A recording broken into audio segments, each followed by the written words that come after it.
Moltes gràcies. Bé, benvinguts i benvingudes a aquesta taula rodona, les addiccions en primer pla. Abans que res voldria agrair al festival, a la Fundació Margall, posar el focus en les drogodependències enteses com un trastorn mental.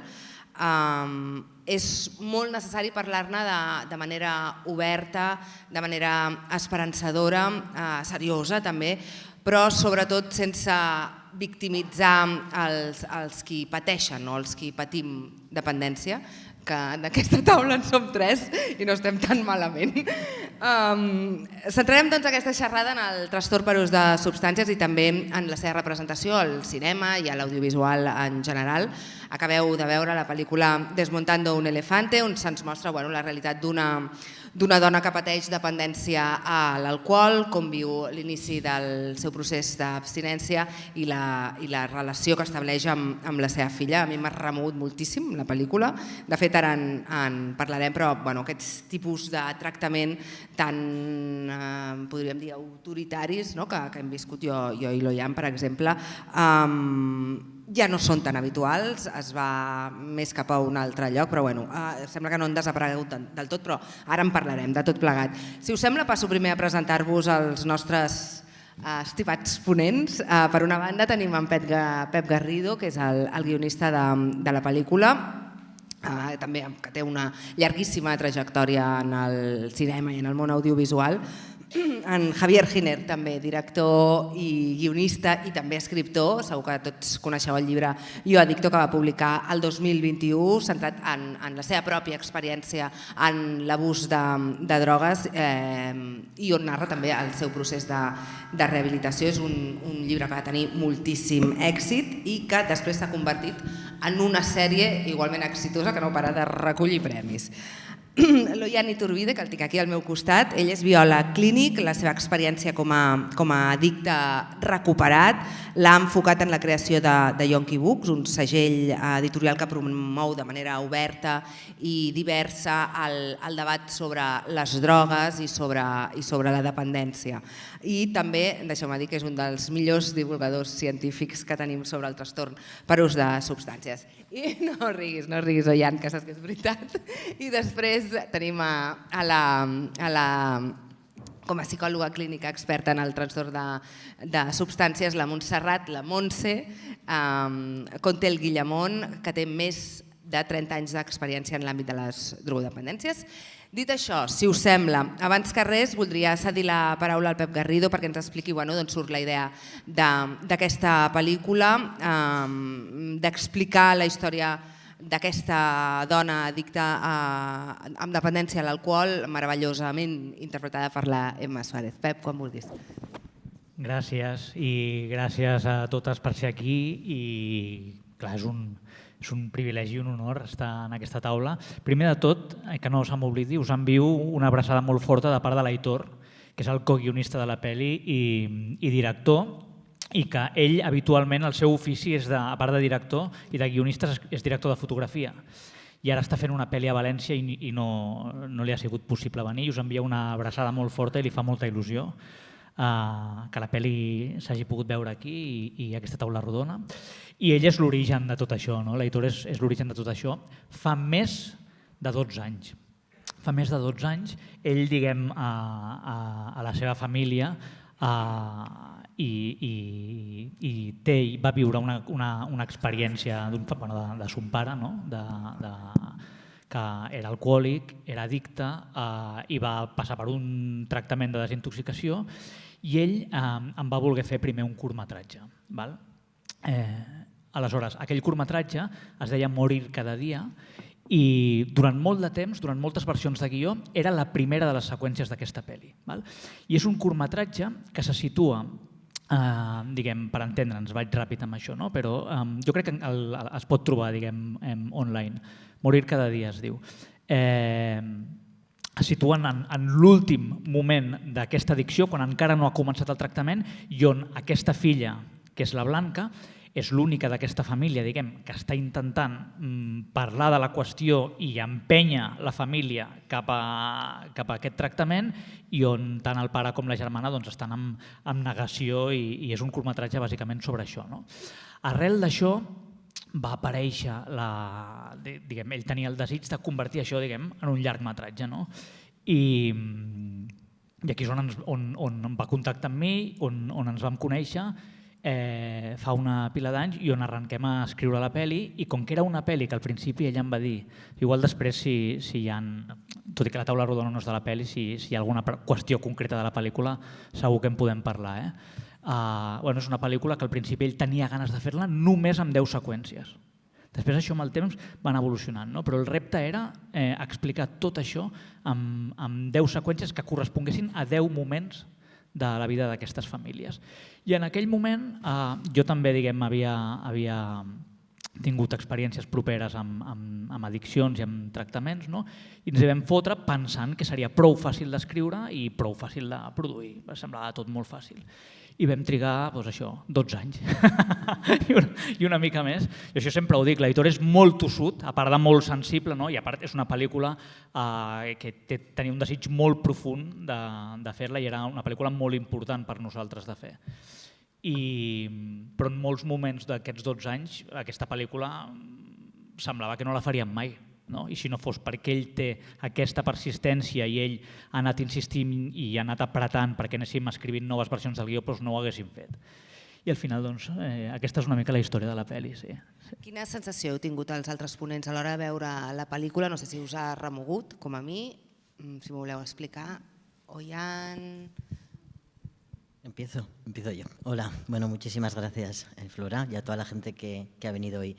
A mí la película sí, me revolvió mucho porque en mi caso se parece muchísimo al tratamiento que yo hice, pero sobre todo porque yo como hijo de alcohólico también, de adicto, recordé todo lo que vivimos en un momento dado los familiares. Yo soy adicto también, entonces ahí a mí se me mezcló un poco, pero recordé siendo un adolescente cómo estás viendo a tu padre, en este caso en la película a la madre, y cómo te parece que tú lo puedes salvar, que sobre todo que si tú desapareces eso se va a ir a pique, cómo le echas en cara a tu hermana, en mi caso fue igual, a mi hermana, decir, ostras, tú te has salido de casa, yo me he quedado y estoy intentando salvar esta situación. Creo que la película representa muy bien la dinámica familiar con muy poco texto, y eso fue una de las cosas que más me impactó, más allá de que el modelo de tratamiento fuese similar, y ahí los momentos en los que ella repite lo que está haciendo, me acordé perfectamente de los síndromes de abstinencia, de las ganas de consumir terroríficas y de estar repitiendo, ahora estoy haciendo esto, ahora estoy haciendo lo otro. Això es deia fer la ràdio, no? Fer la ràdio, sí, fer la ràdio. Que la pel·li s'acaba d'aquesta manera, que ha sigut bonic perquè en els crèdits l'editor sempre insisteix molt en que per favor no encenguin la llum del cine com a mínim fins que no acabi la Emma Suárez de fer la ràdio en la banda de so, perquè hòstia, és una decisió, una tria expressiva molt forta que té molt a veure amb aquesta idea de som-hi altre cop amb el tractament i d'aquesta manera. I avui ha passat això, que fins que no ha deixat l'Emma Suárez en els crèdits la gent no s'ha començat a aixecar, ha sigut bonic. La relació que s'estableix entre la filla i la mare és el que en diuen de coaddicció. Montse, què és la coaddicció? Bueno, una miqueta jo penso que ho han descrit molt bé, no? La codependència d'alguna manera és aquest fenomen que veiem, no? Una miqueta amb la filla, no? Com tu estàs visquent, o que descrivia l'Oian, no? Com tu estàs visquent quasi com responsabilitzant-te, no? I vivint quasi de la mateixa manera que el que veu tot el fenomen de l'addicció, no? I tement l'endemà, i tement que s'adormi, i tement que passi no sé què, i com el puc salvar, i com el puc treure, i estàs treballant i el cap se te'n va i no pots rendir de la manera que rendiries, no? És a dir, és com t'impregna i t'envaeix tot el que és la pròpia vivència del que està consumint, però en la persona que té més propera o que s'implica més emocionalment, perquè després hi ha els que surten disparats, una miqueta com expressaves, els que surten disparats, la de França, alguns dels germans, a vegades són els propis pares. Fixeu-vos que hi ha una escena a la pel·lícula al final quan el pare ella pregunta pel pare després d'aquella teràpia en la que la filla parla i li diu té molta feina i el pare està esperant al cotxe. És a dir, hi ha un moment que hi ha uns quants que surten disparats i el que queda al costat és com el que queda visquent la mateixa malaltia però sense beure o sense consumir la substància que sigui. Seria una miqueta, resumint. De pel·lícules que parlin de drogodependències, n'hi ha unes quantes que parlin de drogodependències en femení, potser no tantes. A mi sí que em ve al cap, que això ho vam parlar amb el Javier Díaz de Vi i Roses, sí, oi? Era aquesta, que crec que és la primera pel·lícula que posa el focus en l'alcoholisme o la dependència de l'alcohol femení. Quan un home estima una dona m'ha vingut al cap. La recordeu, la de Meg Ryan? Sí. I després tu, Leslie, que també és una pel·lícula que fa un parell... Jo crec que es va estrenar fa un parell d'anys i que la protagonista de la pel·lícula va estar nominada als Oscars. Clar, sobre l'addicció hi ha moltíssim estigma, això és així. M'imagino que sobre l'addicció en dones, en femení, diguem, encara més. Sí. Sí. Hi ha molt d'estigma en general, sobretot el que sigui pèrdua de control. El dia que vam tindre una xerrada prèvia a uns moments, doncs dèiem, no hem aconseguit tampoc ningú que parli de l'ansietat amb altres taules, és a dir, tot el que representi descobrir o reconèixer davant d'altres que hem perdut el control d'una situació se'ns fa tots molt feixuc i molt difícil, perquè atenta contra la nostra autoestima, el nostre apreci a nosaltres mateixos, i sobretot perquè a més van molt carregats de mites i més en el cas de les dones. Venim d'una cultura on les dones tenien un paper molt dependent, un paper molt de cuidadores i clar, on s'és vist una senyora que consumeixi alcohol o que amagui l'aigua del Carme, que això no sé si alguns... No ho heu vist, les iaies, l'aigua del Carme, amagadet i anar fent tientos. Perquè... I és molt difícil, jo per això penso que és molt valent, tant el tractament en les pel·lícules que heu fet com tot el discurs i el relat que estem intentant construir entre tots ara mateix. Però sí, als homes els hi costa, a les dones molt més. Està molt més castigat, que una dona perdi el control, que deixi les seves funcions, que deixi de cuidar, que no estigui correcta i no estigui adequada, que vagi intoxicada, doncs ja ni te cuento. En fi. L'Aitor explica, al principi de tot, ell va parlar, hi ha una doctora que ha sigut molt important per aquesta pel·li, que és la doctora Álvarez, que l'ha ajudat durant tot el procés. I ella explica que una de les coses que la doctora li va dir és que el seu pare tenia una manera molt femenina de consumir.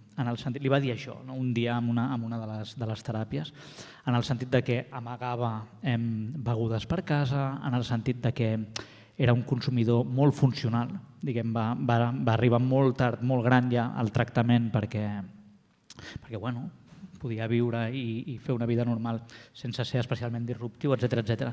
I aquest va ser el moment en què ell va decidir també, en el seu cas, distanciar una miqueta de la seva pròpia experiència, fer que la protagonista fos una dona. La decisió va ser per aquesta. Javier, ho deia, el teu llibre Jo Addicto, la sèrie també han estat un èxit absolut.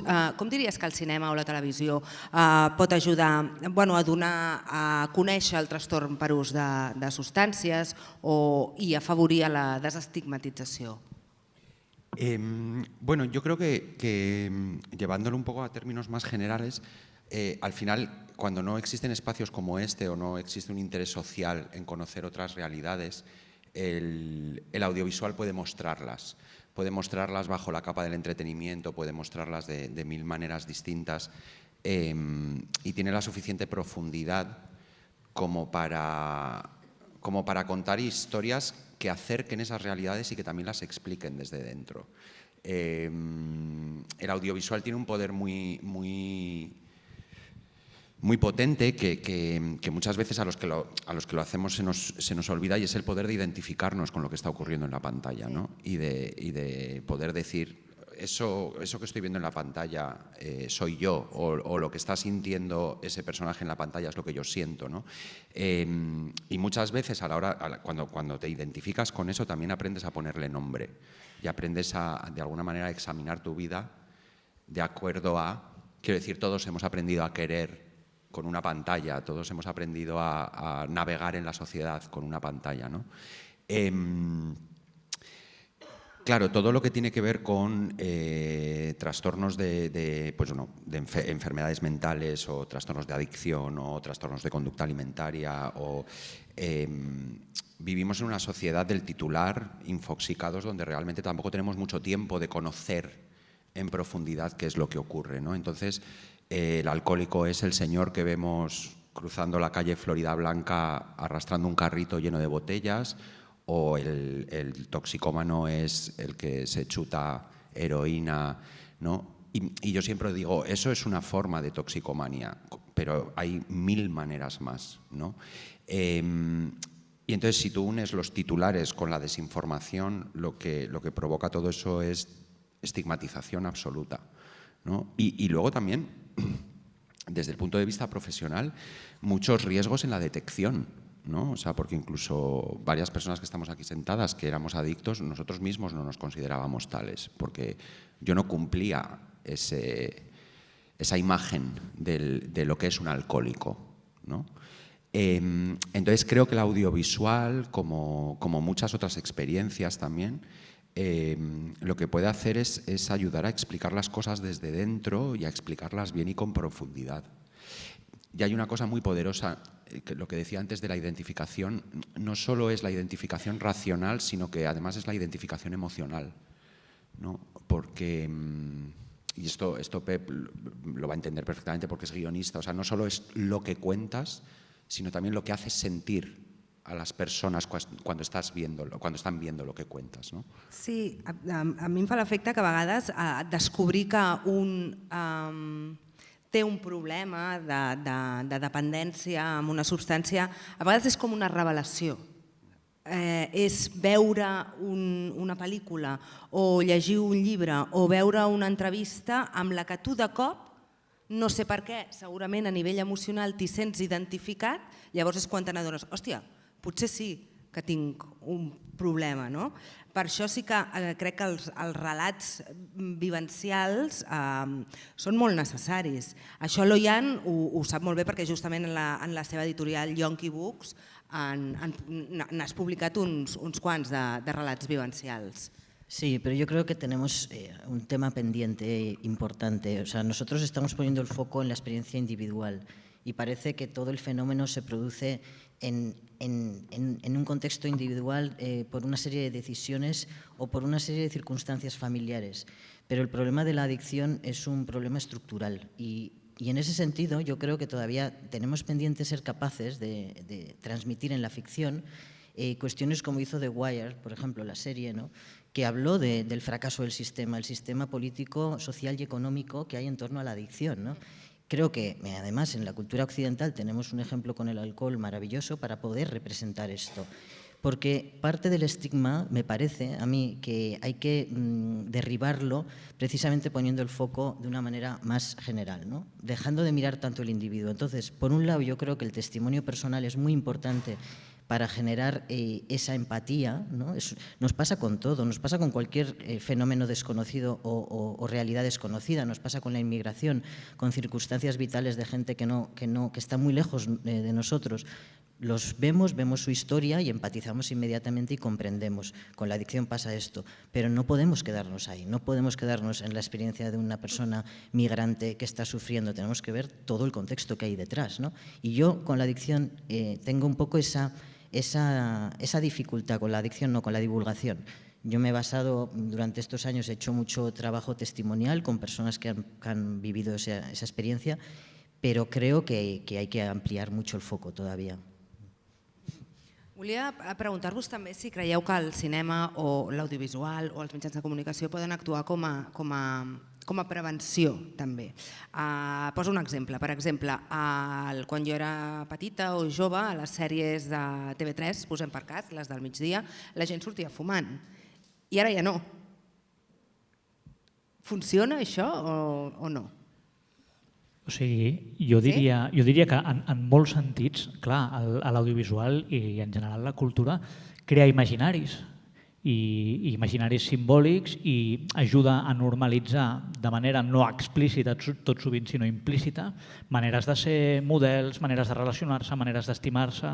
Jo en aquest sentit penso que sí que aquest poder hi és. Però de l'altra banda també, és a dir, jo quan miro, espero, amb una pel·li com Desmontando un elefante, però amb una sèrie com Jo Adicto, hòstia, jo no sé, jo no he vist gaires coses en la història del cinema i en la història de les sèries que expliquin amb tanta precisió i tanta bellesa i tanta emoció quina és la veritat emocional i psíquica que hi ha al darrere d'una addicció i que no és exactament només una substància, sinó que són coses que tenen a veure amb un buit, amb una manera de viure, amb una manera de viure en societat. És un símptoma, a vegades. Clar, totalment. Aleshores, en aquest sentit, això també jo penso que és tremendament transformador. Jo estic segur, vaja, jo amb tothom que he compartit la teva sèrie, diguem que em sembla una cosa espectacular. O sigui, si no l'heu vista i us ha interessat la pel·li, busqueu-la ja, perquè és una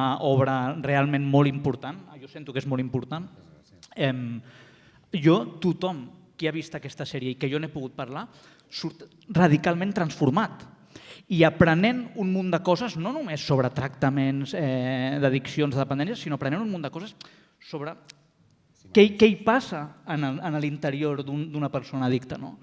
I en aquest sentit, a mi em sembla que això també és molt transformador i d'una manera més explícita, si ho vols. O sigui, que de les dues maneres jo crec que l'audiovisual té aquesta potència. Tu com ho veus, Javier? Yo creo que el audiovisual no debe ser un faro moral nunca, ni un faro de conducta. Creo que los creadores tenemos que tener la libertad absoluta para contar el mundo como queramos, ¿no? Partiendo de la base de que el público es soberano e inteligente, ¿no? Creo que también dar las cosas demasiado machacadas o intentar crear una sociedad a través de lo que ponemos en pantalla, a mí se me asemeja un poco a la propaganda y eso me da mucho miedo. ¿Con eso qué quiero decir? A mí que la gente fume o deje de fumar en pantalla me parece una estupidez. Si el personaje fuma, ¿por qué no va a fumar esa persona? Yo nunca me drogué pensando que las drogas eran buenas. Yo siempre he dicho, ¿no? O sea, todos estos esfuerzos públicos que hacemos, no te drogues que es malo, no sirve absolutamente para nada. Nadie se droga pensando que es bueno. O sea, nadie se droga como nos tomamos un zumo de naranja por las mañanas porque tiene vitamina C, ¿no? Entonces, lo que creo que hay que hacer es explicar las cosas. Y decir no te drogues que es malo no es explicarla, vuelvo al titular, ¿no? Lo que hay que hacer, y estoy súper de acuerdo con Ollán, es explicar qué es lo que nos está haciendo este sistema a todos los niveles. Psicológica, laboral, emocionalmente. Lo que nos tienen que hablar es de gestión emocional. No es importante si un personaje se hace una raya o no se le hace una raya, ¿no? Porque si tu gestión emocional y tu construcción como individuo en un sistema y tú tienes una vida satisfactoria, sino feliz, es que una raya no va a ser nada apetecible. Entonces, quiero decir, creo que es como lo de los videojuegos, ¿no? No, es que los videojuegos son muy violentos y matan a la gente.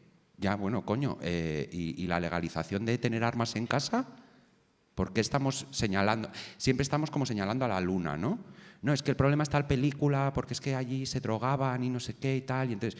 Bueno, ya, y no sé, la autoexplotación laboral, la precariedad, la falta de acceso a la vivienda, la falta de futuro de la juventud. Claro, yo muchas veces, perdonadme esta bestialidad porque soy de Baracaldo y hablo así, ¿no?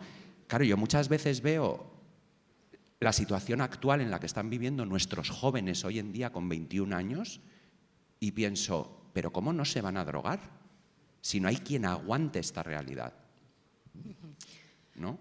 No sé si m'he ido un poco... Sí, no. Montse, tu que portes 30 anys dedicada a les drogodependències, veus que ha canviat la manera de consumir drogues? Ha anat canviant. sobretot perquè una miqueta, i enllaçant amb el que deien, jo penso que el fenomen és una cosa multifactorial, és a dir, és veritat que si no normalitzem determinats patrons de conducta és més difícil de repetir-los, no? I que per tant en aquest sentit els models familiars, els models culturals, els models dels audiovisuals, etc., ens ajuden, però després hi ha tota aquesta part interna de l'individu, és a dir, les dificultats de fer gestió emocional, les dificultats d'enfrontar les problemàtiques, la situació que t'envolta i que a vegades és molt agressiva, és a dir, que per més eines que tinguis, a vegades, com deia el Javier, és a dir, a vegades vivim en situacions absolutament agressives en relació a la nostra realitat, no? I que construir-nos en aquells moments o en aquell context és molt complicat. Ha anat canviant la forma, sí, és a dir, abans parlàvem del consum femení, el consum femení està emergint, és a dir, cada cop és un patró, hi ha menys diferència entre el patró femení i el patró masculí de consum, el patró masculí era més cap a fora, més exterioritzat i el patró femení era més d'amagat, més intern, i ara cada cop s'estan assimilant més. A més, jo diria que en relació a fa molts anys, abans, diguéssim, la droga fonamental bàsicament és l'alcohol, això no ha variat en els últims 50 o 60 anys des que jo sigo estudios i coses, és la causa principal de tractament, de disfuncionalitat personal, de problemàtica associada al consum, però és veritat que fa molts anys eren consums més tranquils, més associats a l'oci, a lo recreatiu, que a poc s'anaven anant de les mans, diguéssim, o que s'instauraven amb un patró regular i habitual de consum, i ara es fan consums més explosius. Ara són consums més similars a lo que era la cultura anglosaxona, aquests grans consums intensius de cap de setmana fins a la pèrdua de consciència en moltes ocasions, independentment de la substància que es consumeixi, i per tant més explosius, més rabiosos, si volem, una miqueta d'això. Té a veure també el context i com està canviant, i en la mesura que et sents molt agredit per les condicions de vida, reacciones més, probablement són això, més rabiosos, diria, els consums. Abans ho deia el Javier, que sovint els mitjans de comunicació quan parlen de dependències parlen, això no has dit, però o bé des d'un punt de vista delictiu o bé mostrant a qui pateix una dependència com una víctima que ho ha acabat perdent tot, el que deies, el yonqui que està al Raval amb l'agulla penjant-li del braç o el que s'ha esnifat tota la fortuna familiar, i evidentment aquests casos existeixen, però segurament, com deies, la punta de l'iceberg d'una problemàtica que és molt més complexa i que té molts graus. Perquè clar, jo crec que l'important també des dels mitjans de comunicació, els mass media, seria fer detecció precoç. I si a tu només et mostren aquests exemples de persones amb dependència, és difícil des de casa sentir-t'hi identificat i dir, no, clar, la teva reacció normal és no, jo no tinc res a veure amb aquesta gent. Entenc, Montse, que hi ha diferents graus en les dependències i que, bueno, això, que expliquis quan una persona detectem que comencem a tenir un problema amb el consum d'alguna substància. A mi no m'agrada parlar de graus. Jo recordo un professor meu que deia o estàs embarassat o no ho estàs. Quan ho estàs més a la vora del part o menys, diguéssim. És a dir, sí que hi ha una sèrie de manifestacions i una sèrie de complicacions que van apareguent en la mesura que un estableix un vincle amb una substància en la que li costa de graduar el consum d'aquesta substància. I si a més, com dèiem, és multifactorial, hi ha una sèrie de factors interns, hi ha una sèrie de factors ambientals, una sèrie de factors culturals, etc., doncs que un va com comprant números perquè la cosa es vagi, no que un vagi comprant, és a dir, la situació li va generant números com perquè allò es vagi complicant i es vagi fent una bola de neu. A mi no m'agrada parlar de graus perquè el mateix que una persona en un moment donat pot estar en una situació molt adversa i molt vulnerable i molt vençut per l'addicció i per el consum de la substància, en un altre moment no ho estaria i és la mateixa persona. Per tant, per això no m'agrada parlar de graus. No és que quan arribes a un punt determinat on has perdut una sèrie de controls i t'estan passant una sèrie de coses molt greus a la teva vida, això ja tingui que ser així sempre. No. Probablement el que no recuperaràs mai és el control sobre aquella substància, però tu pots viure d'una altra manera, pot ser que en un altre moment si et canvien la situació, si treballes una sèrie de variables internes, si pots acostar-te a la teva realitat i a les teves emocions d'una altra manera, puguis tenir manifestacions no tan greus o gens greus i mantenir la funcionalitat, com dèiem. Clar, aquest és un altre tema. Ara es parla molt, per exemple, de la zona gris de l'alcohol, que és gent que sembla que comença a tenir problemes pel consum, però que continuen tenint una vida funcional, van a la feina, encara no hi ha hagut allò un desastre gran. No sé com ho veieu, això. Yo quería decir una cosa en torno a lo de los grados y también uniendo con lo que acabas de decir, que es cierto también y es una especie de malentendido, ¿no? Todos hemos conocido probablemente a gente alcohólica en estados de delirium tremens o de problemas hepáticos ¿no? Yo nunca he tenido problemas hepáticos. Yo siempre fui un alcohólico funcional. Yo siempre mantuve mi trabajo y mantuve una estructura y ganaba dinero y no bebía todos los días. Y sin embargo era tan alcohólico como esa persona que la tuvieron que ingresar porque tenía delirium tremens, ¿no? Entonces, también establecer grados en una especie del uso de una sustancia también tiene parte de desinformación y es malo es injusto para una detección, ¿sabes? Porque vuelve a ser lo que estábamos diciendo antes, ¿no? Si yo no soy la persona que me he quedado sin casa y estoy arrastrando un carrito y duermo en un albergue, o sea, si no soy un sin techo alcohólico, entonces no soy alcohólico, ¿no?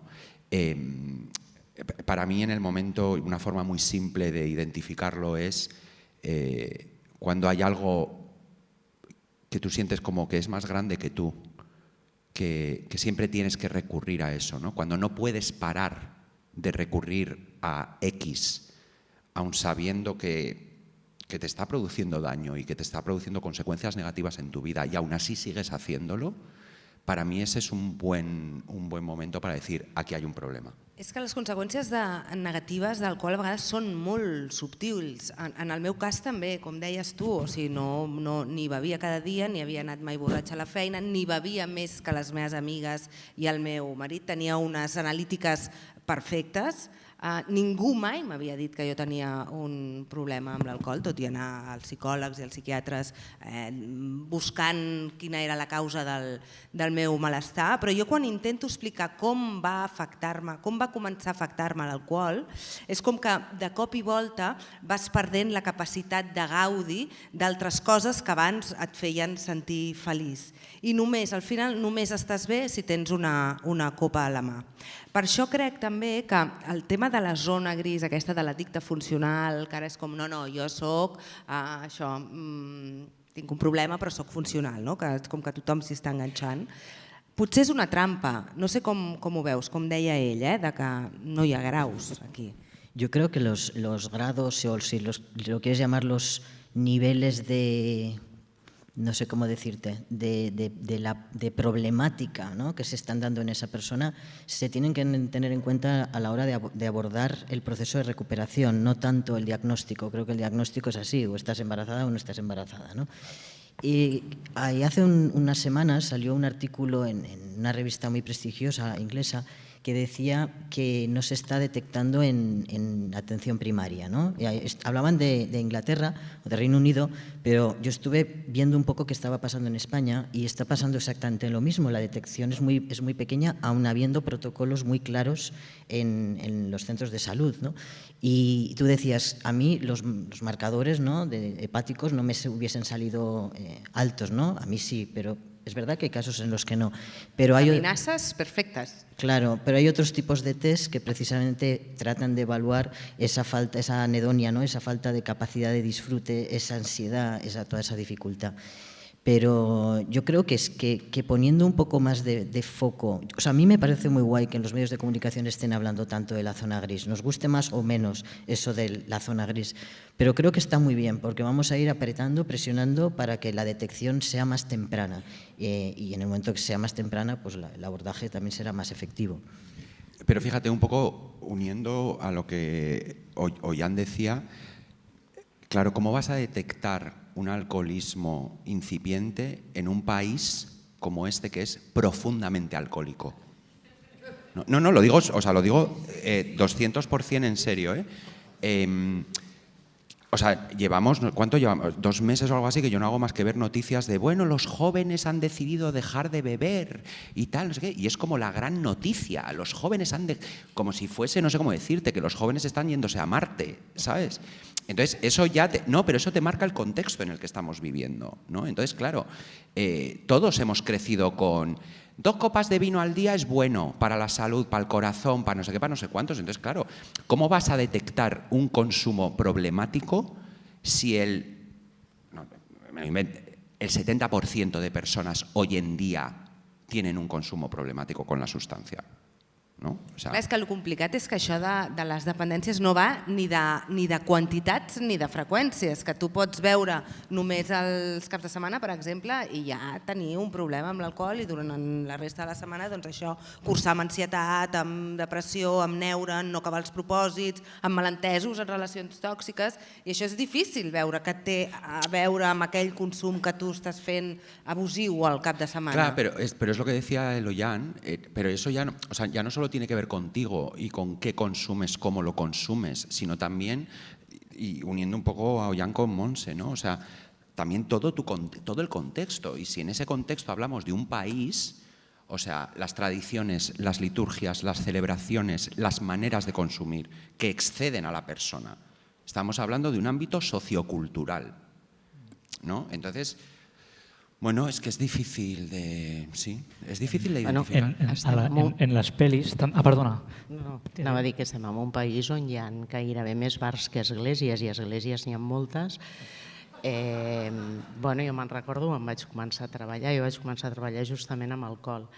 I quan vaig començar a treballar, a les primeres visites normalment la gent et deia que bevia lo normal. Quan esbrinaves una mica era lo normal en su metro cuadrado de barra, del bar, diguéssim, no? És a dir, és veritat que ens acabem envoltant no només la realitat que ens envolta a nivell espanyol o a nivell de cultura, sinó que ens acabem envoltant de relacions que permeten justificar-nos el nostre consum, del que sigui,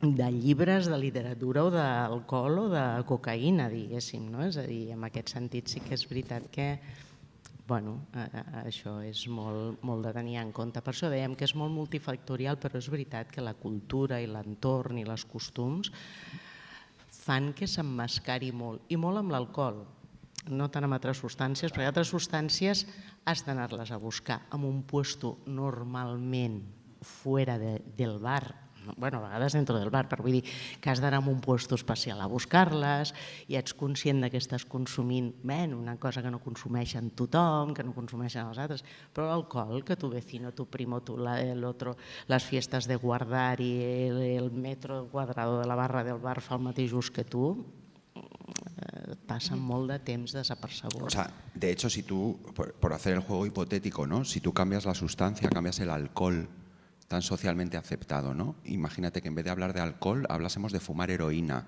que tiene tan mala prensa la heroína, ¿no? Tú imagina que todas las personas que tú sabes que beben alcohol estuviesen fumando heroína. Tendríamos todos los pelos de punta.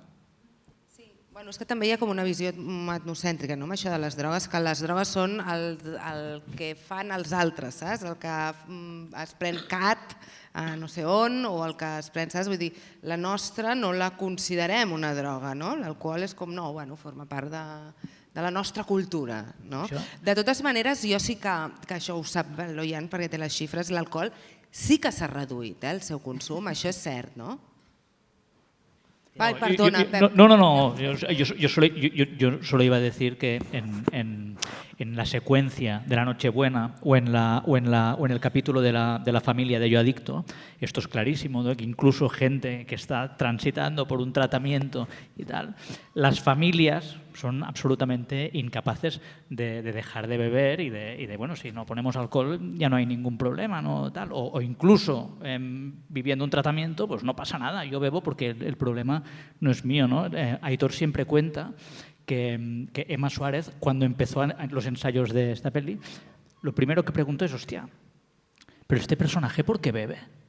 Si es una arquitecta de éxito, cojonudo, tal, es normal, ¿no? que este marido no acabe de comprender y que se avergüence, porque en realidad aquí no hay ningún problema. O sigui que realment no només el context és decisiu, sinó que el context no entén absolutament res sobre l'addicció i molt específicament sobre l'alcohol i sobre el perill de l'alcohol i sobre l'alcohol com una droga duríssima, diguem.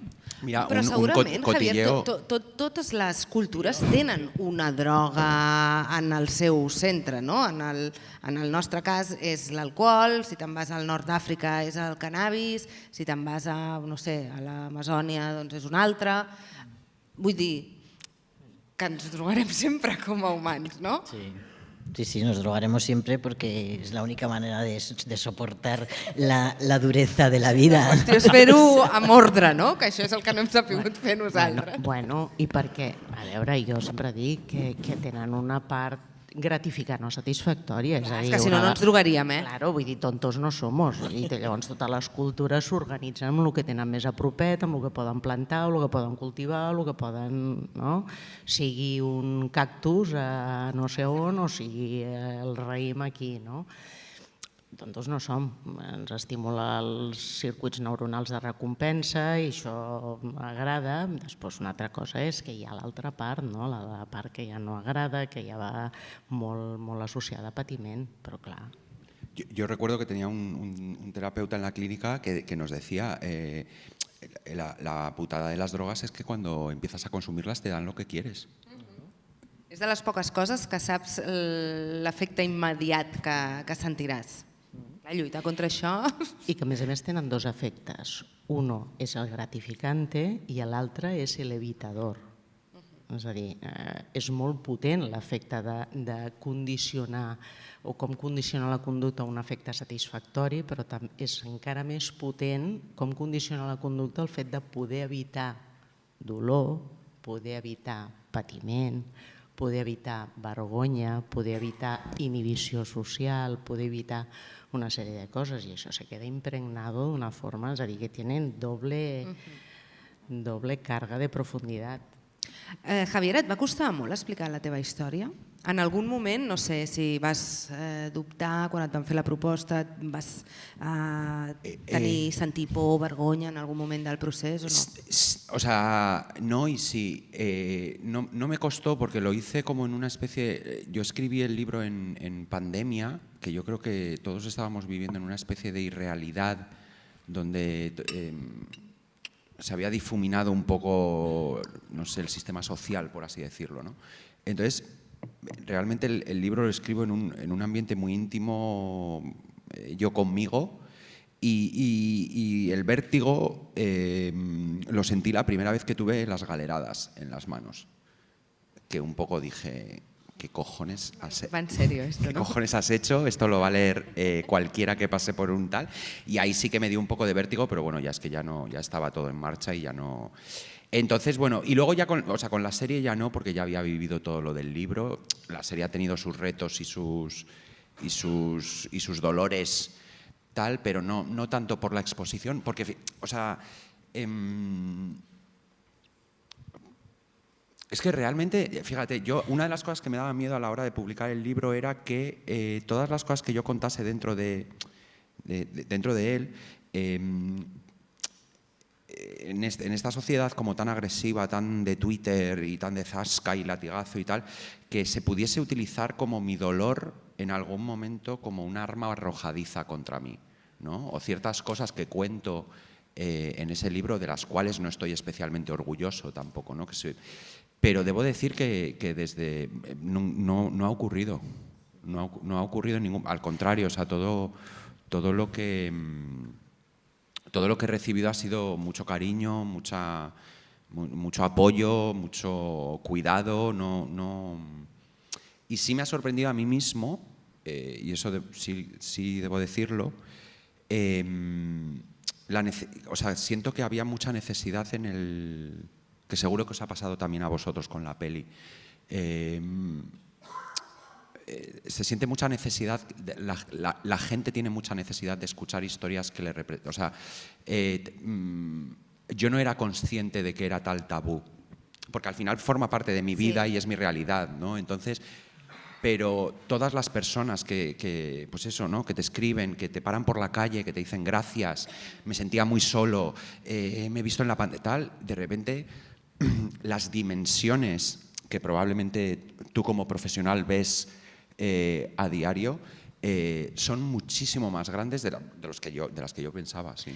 Sí, Javier, a mi m'ha passat durant el documental que vaig fer, que sí que mentre l'estava preparant, sí que la meva mare sempre em deia, però vols dir que has de sortir dient això en prime time a TV3? No fa falta. I jo pensava, bueno, què ha de passar? Vull dir, no sé, em quedaré sense feina, no em trucaran. I quan va sortir el documental, que realment va tenir molt bona acollida, em va sobtar molt perquè la majoria de gent el que feia era dir-me això, no? Valenta, que valenta has sigut. I aquí és quan vaig dir, hòstia, potser sí que aquí hi ha alguna cosa, saps? Vull dir que aquest valenta, en veritat, que sí que ho agraeixes, no? Però sí que portava a dins un, saps? Vull dir allò de, hòstia, això està molt estigmatitzat encara, saps? Perquè valenta tampoc no m'hi considero, vull dir, he fet una feina periodística, he parlat una mica del meu cas i ja està. I aquí és quan a mi em va agafar com una mica el canguelo. I també en les entrevistes que et feien els periodistes que sempre van, «I si recaus!» ¿sabes? Bueno, que dius, bueno, pues si recaic... Nosotros cuando, por ejemplo, estrenamos la serie en San Sebastián, en Donosti, en el Festival de San Sebastián, yo recuerdo que el primer día de prensa todos los periodistas eran, eres tan valiente, esta honestidad, este tal, no sé qué. Y yo todo el rato así como pensaba, y ya al cuarto o quinto le dije, o sea, ¿en qué tío? O sea, yo hice como la reflexión está en alto, ¿no? Digo, ¿en qué coño de sociedad vivimos que de repente ser honesto se ha convertido en un acto revolucionario? Sí, exactamente. ¿Sabes? O sea, ¿cuánto mentimos? ¿Cuánto mentimos para que cada periodista que entre por esa puerta me esté aplaudiendo por ser valiente y honesto? ¿No? De repente... Però és veritat, Javier. És a dir, a veure, jo la sensació que tinc és que justament estem tota l'estona parlant de l'estigma i estem parlant de com utilitzem aquesta doble moral, que per una banda animem a consumir coses i és normal i celebrem coses amb alcohol i amb no sé què, però per l'altra, quan alguien pierde el control, ojo que l'enfilem de seguida, és a dir, el senyalem amb el dit. El fet de poder sortir i amb veu alta i amb tranquil·litat i amb dignitat, dir, escolta, a mi m'ha passat això, i normalitzar-ho, jo penso que canvia la mirada de l'estigma per una mirada de respecte. I penso que això s'ha de jo agrair, jo personalment com a professional, i penso que tots els que estem aquí m'agradaria que després una miqueta puguin agrair-ho també amb un aplaudiment, perquè de debò que em sembla que és canviar i és facilitar inclús la feina a tota la gent que s'està enfrontant a això i als professionals que estem treballant amb això. Que no sabeu com és desmuntar tota la vergonya, tota la defensivitat, totes les resistències per reconèixer que tu estàs visquent aquesta experiència i quan ja pots arribar a això, llavors comença a treballar tota la resta. El fet que puguem canviar la mirada i podem començar a mirar-ho amb respecte, de debò que jo personalment us ho agraeixo moltíssim. Oian, ¿volies afegir alguna cosa? Sí, yo quería decir algo que pasó el otro día en La Sexta y que fue muy paradójico y muy representativo de la realidad. En lo de Évole salió este actor tan maravilloso hablando de su adicción y fue, claro, las entrevistas de este hombre además, ¿no? Cómo respeta los silencios, tal, bueno, llegó mucho, se habló mucho de esta entrevista, pero es que al día siguiente en el telediario salieron testimonios de personas con problemas de adicción, de alcoholismo, con las caras tapadas y pixeladas. Y yo pensé, es que aquí lo tenemos, es que algunos tenemos la posibilidad de hacernos visibles Bueno, porque hay una parte de valentía, sí, pero hay una parte también de privilegio, por supuesto, ¿no?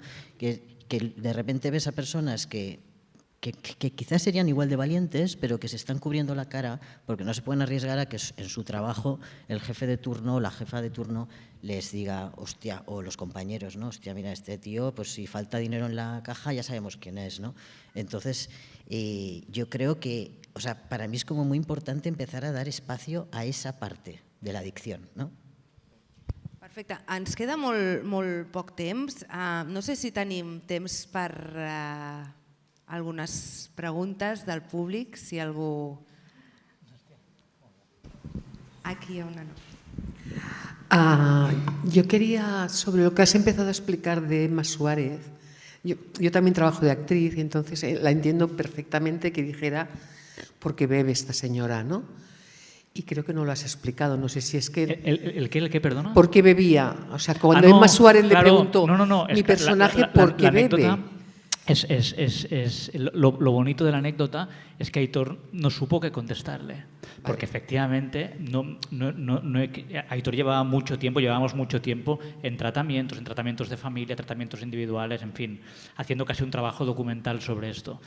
Entonces, claro, cuando Emma Suárez dice, pero este personaje, ¿por qué bebe?, esta pregunta no hay manera de responderla de manera corta, porque es lo contrario, o sea, hasta no hace mucho, hace mucho tiempo, beber o drogarse era un vicio. Después, de pronto, era una cosa que tenía una causa concreta. Pero claro, a la que escarbas un poco, digamos, las causas son múltiples y a menudo son familiares, sociales, emocionales, ¿no? Y digamos, la adicción es la punta del iceberg, pero digamos, la complejidad es masiva. Y entonces, cuando Emma Suárez y Natalia de Molina asistieron ellas mismas a terapias tanto individuales como de grupo, de pronto para Emma Suárez esta pregunta dejó de tener sentido. Claro. Es que para construir el personaje es muy importante. De pronto dijo, hostia, quedó totalmente transformada la visión que tenía de ella misma y de las adicciones y de la sociedad adíctica en la que vivimos. Yo voy a contestar también por ti y por Emma Suárez. O sea, por ejemplo, esa pregunta que tú has hecho con la mejor de las intenciones es una pregunta errónea. Te explico. No, o sea, lo digo con cariño, ¿eh? En el sentido, cuando yo hablaba de los titulares antes, me refería a eso. Es decir, los propios adictos tardamos 4 y 5 y 6 meses y 7 meses y media vida en entender por qué nosotros mismos bebemos. Porque no hay una respuesta clara. O sea, no hay una respuesta como de una solución clara, concreta, que se pueda cuantificar, ¿no?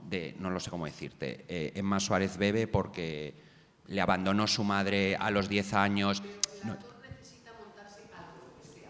Pues, claro,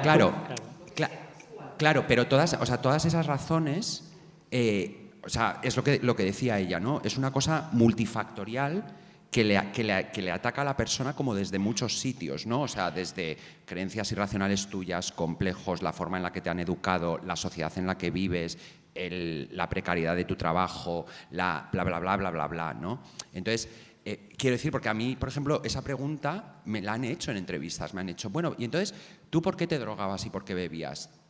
Y realmente la única respuesta sincera que puedes dar es, uno, no lo sé, y dos, si te fuese a contestar, podríamos estar media vida hablando. Porque yo todavía estoy, y llevo 15 años sobrio, ¿eh?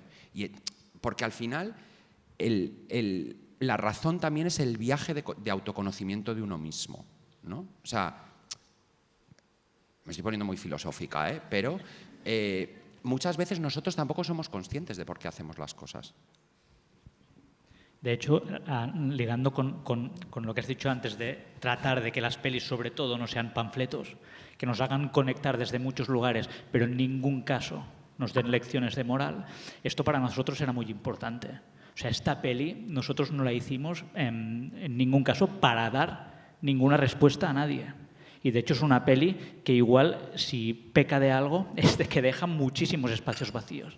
O sea, es muy exigente con las espectadoras y los espectadores esta peli, pero justamente porque nos daba pavor, de pronto, dar lecciones a nadie. Queríamos entrar en contacto con estos personajes que tienen su realidad concreta, que es una realidad compleja que nosotros apenas comprendíamos tampoco y las actrices tampoco, y entonces lo que nos interesaba era abrir preguntas, abrir heridas, generar diálogos de este tipo, pero claro, tú imagínate que acabas esta peli diciendo, vale, yo ya lo entiendo todo cabalmente sobre esta persona, sobre esta adicción, entonces nos podríais mandar a la mierda porque sería absolutamente injusto. No habría derecho, ¿no?, a hacer una película de este tipo, y hay un montón de pelis así.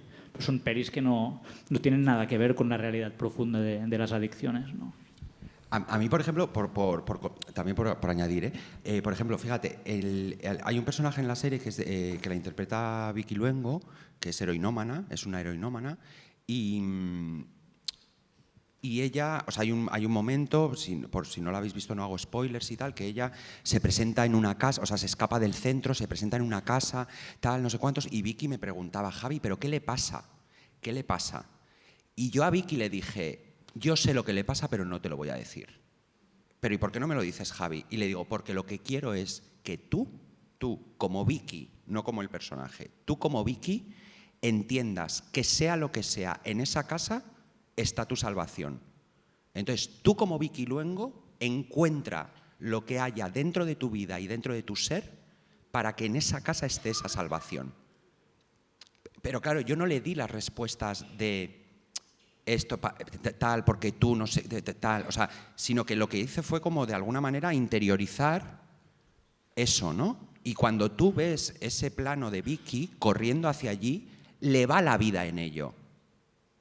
Y yo a día de hoy no sé qué es la imagen. O sea, Vicky cuando terminamos la secuencia me dijo, ¿algún día quieres que te cuente lo que tal? Y yo le dije, no.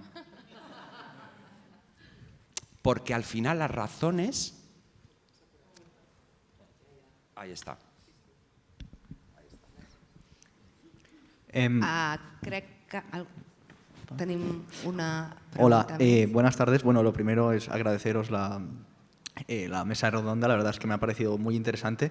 Y nada, yo quería comentar que creo que es la primera película que he visto así de adicciones que es como, o sea, la única película que no se muestra, por ejemplo, es una peli sobre la adicción al alcohol y no se muestra ni, o sea, en ningún momento alcohol ni ninguna botella. Y, o sea, eso me ha parecido una propuesta espectacular, la verdad. Me ha parecido súper original y que además es igualmente aterrador. Me ha recordado en ese sentido un poco a Mantícora de Carlos Bermúdez, que también es todo como muy implícito y que justamente por eso es aterrador. Y nada, que luego solo quería añadir que otra que está muy bien también de esto de adicciones es Días sin huella, de Billy Wilder, que esa sí que es mucho más explícita. Sí, esto de no hacer aparecer el alcohol durante toda la peli era una de las condiciones que nos autoimpusimos, digamos, nos parecía un reto, ¿no? Y justamente era ir contra la representación hegemónica del alcoholismo en el cine que hemos visto, ¿no? Igual que de pronto hay muy poquitas pelis y series situadas estrictamente en el proceso de tratar de desintoxicarse, ¿no? Hay muy poquitas pelis, todas están, o una inmensa mayoría, están focalizadas en, el infierno de la adicción, el pozo, etcétera, etcétera, porque ahí de pronto parece que era donde estaba la intensidad, la emoción, la potencia, ¿no? Y no es evidente, no es tan cinematográfico, aparentemente, de pronto, situarse en el sitio en el que estamos pretendidamente saliendo del infierno. Entonces, todas estas elecciones tenían que ver un poco con esto, ¿no? Con ir contra las representaciones hegemónicas de lo que se supone que es una adicción al alcohol y una desintoxicación del alcohol. Fíjate, o sea, por añadir a esto que estás diciendo... perdón. O sea, él habla y yo voy... No, pero es que tiene toda la razón con las representaciones hegemónicas, pero que es un detalle muy curioso, pero muy, muy contundente. Cuando nosotros estamos empezando a preparar la serie, el departamento de arte está buscando localizaciones para dónde se sitúa la clínica de desintoxicación, ¿no? Y a mí me empiezan a traer propuestas que todas las personas que estamos en esta sala identificaríamos con un hospital psiquiátrico. Es decir, pasillos alicatados, ¿no? Con... bueno, la imagen de un psiquiátrico, ¿no? Con tal. Entonces, quiero decir, la representación hegemónica tiene ese poder.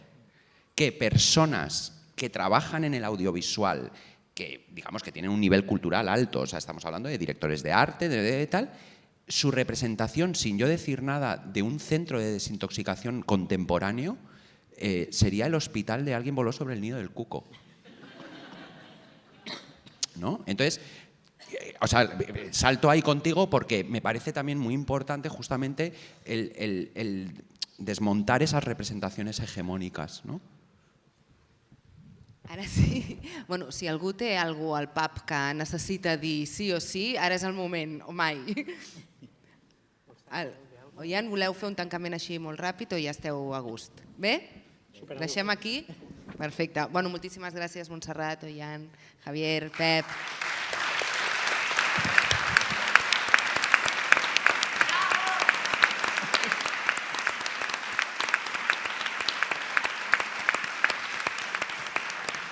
Moltes gràcies també al públic present per haver estat tan atents. Crec que toca poder parlar de les drogodependències, com deia abans, de manera oberta, sense victimitzar qui les pateix, perquè si ja fa temps que parlem de, no sé, de l'ansietat, per exemple, o d'altres patologies mentals o de la depressió, crec que ara és el moment de començar a parlar obertament i sense complexes de l'addicció, o de la dependència o del trastorn per ús de substàncies, perquè això també seria un altre tema. Us convido a fer-ho. Moltíssimes gràcies.